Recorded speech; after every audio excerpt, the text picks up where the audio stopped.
मित्रांनो, आपण दर शनिवारी एक प्रयोग शिकत आहे. आजच्या शनिवारला आपण प्रयोग शिकणार आहे आणि प्रयोगाचं नाव आहे हवेला दाब असतो. हवा माहिती आहे सगळ्यांना? कुठे असते हवा? आपल्या आजूबाजूच्या वातावरणामध्ये हवा असते, पण ती आपल्याला दिसते का डोळ्यांनी? नाही. पण त्या हवेला वजन सुद्धा असते आणि त्याला दाब सुद्धा असतो.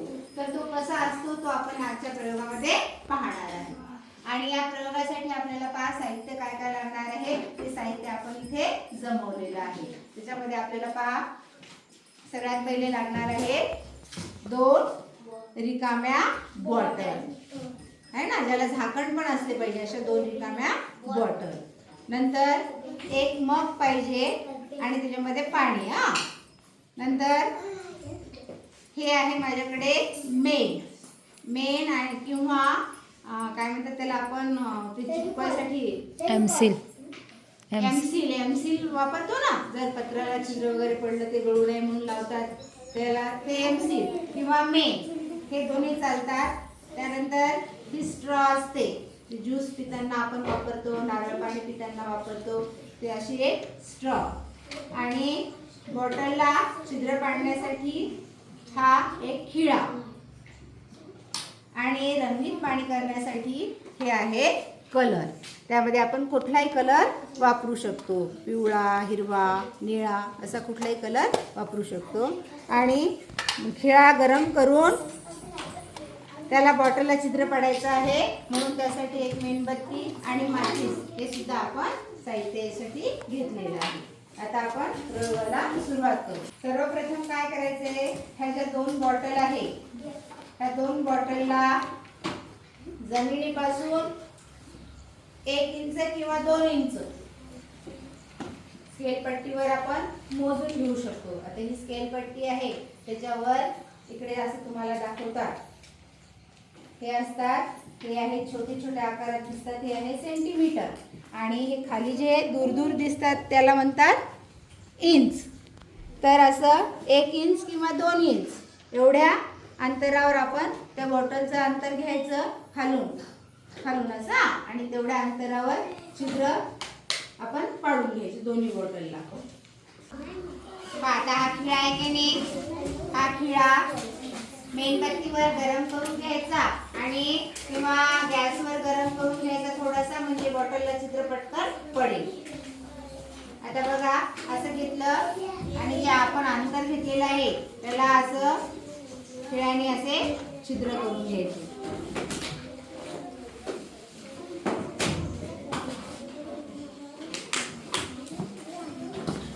आता दोन्ही बॉटलला मी बघा छिद्र करून घेतलेले आहे. आता जी ही नळी आहे ती नळी बघा या दोन्ही छिद्रामध्ये आपल्याला पक्की बसवून घ्यायची आहे. बॉटलला जे 2 छिद्र पाडले होते आपण त्यामध्ये ही नळी पक्की बसवून घेते मी.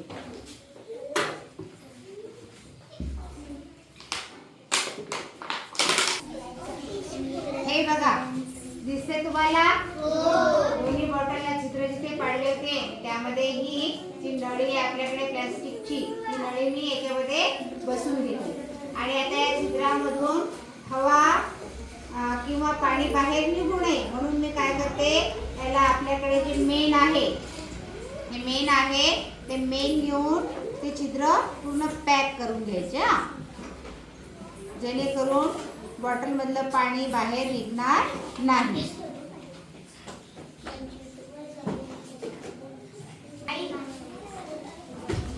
हा कलर आहे तो मी मिक्स केला आणि आपण या मग मध्ये जे पाणी घेतलं त्या पाण्यामध्ये त्यातला थोडासा कलर मी टाकणार आहे. कारण की आपल्याला पाणी कसं करायचंय, रंगीत करायचं आहे. कुठलाही रंग घेऊ शकतो, लालच घेतला पाहिजे असं काही नाही. लाल, हिरवा, पिवळा, निळा कुठलाही रंग घ्यायचा आणि ते पाणी असं चमच्याने ढवळून पूर्ण रंगीत करून घ्यायचं. झालं रंगीत पाणी. आता काय करायचं, ह्या ज्या बॉटल आहे ना याचे झाकण पूर्ण पक्के लावायचे आहे. आणि ज्या बॉटलमध्ये पाणी टाकायचं त्या बॉटलचं झाकण मी उघडते फक्त. आणि त्याच्यामध्ये बघा पाणी टाकते.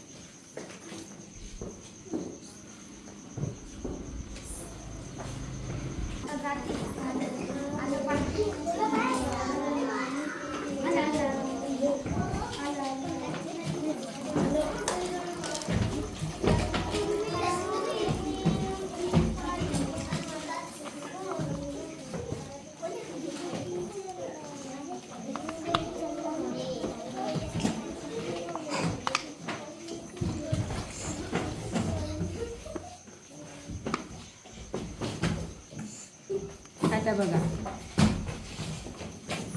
समर्थ इकडे बघा आता काय झालेलं आहे. आता मी दोन्ही बॉटल तिथे याला आपण नळीने जोडलेलं आहे आणि दोन्ही बॉटलमध्ये पाणी भरलं का नाही, फक्त एका बॉटलमध्ये पाणी भरलं. अर्ध्यापेक्षा जास्त भरलं. जेवढं आपण रंगीत पाणी केलं होतं ते पूर्ण भरलं मी याच्यामध्ये. आणि या बॉटलमध्ये पाणी आहे का नाही. आणि मध्ये तर मी तुम्हाला नळी लावलेली आहे दिसते तुम्हाला, पण मग या बॉटलमधलं पाणी या बॉटलमध्ये जात आहे का नाही जात आहे. जायला पाहिजे की नाही, कारण नळी लावलेली आहे तर या नळीतलं पाणी या बॉटलमध्ये जायला पाहिजे रिकाम्या बॉटलमध्ये, पण जात आहे का नाही जात आहे. आता तुम्ही निरीक्षण करा. आता काय करणार आहे मी, बॉटलचे झाकण बंद आहे तर मी या बॉटलचं झाकण थोडंसं उघडते आणि उघडल्यानंतर काय होते तुम्ही बघा.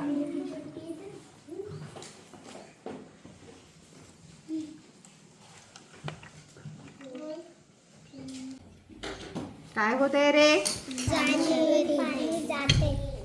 पाणी त्या भरलेल्या बॉटलमधलं पाणी हळूहळू बघा या बॉटलमध्ये यायला लागलं. येत आहे बघा. सुरुवातीला काय झालं होतं, जेव्हा पाणी आपण टाकत होतो तेव्हा हवेमुळे थोडंसं पाणी याच्यामध्ये गेलं, पण नंतर काय झालं, जेव्हा झाकण बंद करून घेतलं तेव्हा पाणी इकडे जात होतं का नाही. आता बा मी बॉटलचं झाकण हळूहळू उघडते आणि आता तुम्ही निरीक्षण करा. पा जसं जसं हा उघडत आहे तसं तसं त्यामध्ये हवेचा दाब निर्माण होत आहे. आणि पा निरीक्षण करा काय होते, पाणी या बॉटलमध्ये जात आहे. आतापर्यंत जात होतं का नाही. आता बघा कसं व्यवस्थित पाणी या बॉटलमध्ये जात आहे. या बॉटलमधलं पाणी कमी होते आणि या बॉटलमधलं पाणी वाढत आहे. दिसलं तुम्हाला.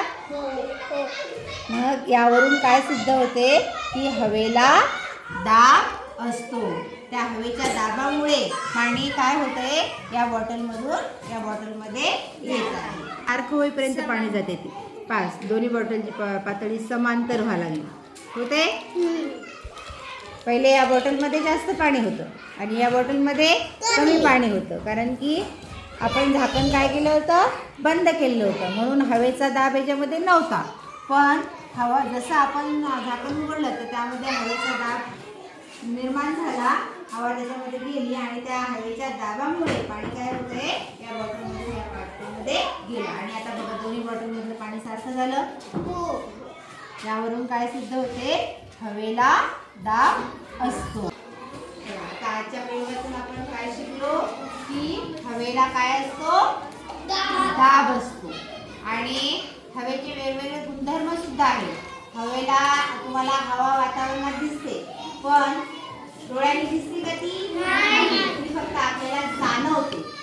हवेला रंग आहे का नाही, एखाद्या विशिष्ट रंगाची दिसते का हवा, हिरवी अशी दिसते का नाही. यावरून असं लक्षात येते आपल्याला की हवेला रंग नाही आहे. नंतर हवेला वास आहे का नाही, हवेला कुठलाही वास नाही आहे, म्हणजे ती रंगहीन आहे आणि गंधहीन पण आहे. त्यानंतर मात्र हवा ही जागा व्यापते. हवा ही काय करते, जागा व्यापते. आता हा फुगा आहे आणि हा फुगा आहे. आता हा फुगामध्ये का हवा नाही आहे तर फुगा कसा झालेला आहे, छोटा आहे असा आहे ना, याच्यामध्ये हवा नाही. आणि याच्यामध्ये हवा फुगाला फुगवलं तर हवेने का जागा व्यापली, फुगाचा आकार कसा झाला, मोठा झाला. यावरून पण सिद्ध होते की हवा ही जागा व्यापते. त्यानंतर प्रवाहिता म्हणजे काय की ज्या पदार्थामध्ये प्रवाहीपणा असतो, प्रवाह गुणधर्म ज्या पदार्थाला मध्ये असतो त्याला प्रवाहिता असते. आणि आपण पाहतो की जसं जसं आपण उंच ठिकाणावर जातो जसं जसं वर जाऊ तसं तसं हवेचा दाब हा काय होतो, कमी होतो. आणि हवेचा दाब कमी झाल्यामुळे त्या हवेला घनता प्राप्त होते आणि त्यामुळे काय होते, वर हवा ही कमी होत जाते. जेवढं जेवढं उंचावर जाऊ आपण तेव्हा हवा ही पातळ होत जाते, म्हणजे कमी होत जाते. जमिनीवर ही खूप जास्त प्रमाणात असते आणि जसं जसं उंचावर जाऊ तसं तसं ती हवा कमी होते. आता पहा तुम्ही, आपण जर 0 पॉईंट आहे पहा सिक्कीममध्ये, तिथं जर गेलं तर तिथं आपल्याला हवा म्हणजे एवढं उंच ठिकाण आहे ते जमिनीपासून की तिथे हवाच नसते, ऑक्सिजन मिळत नाही आणि त्यामुळे आपण तिथे जास्त वेळ थांबू सुद्धा शकत नाही. म्हणजे जसं जसं आपण जमिनीपासून उंच जातो तसं तसं हवेचा दाब हा कमी होत जातो आणि घनताही वाढत जाते.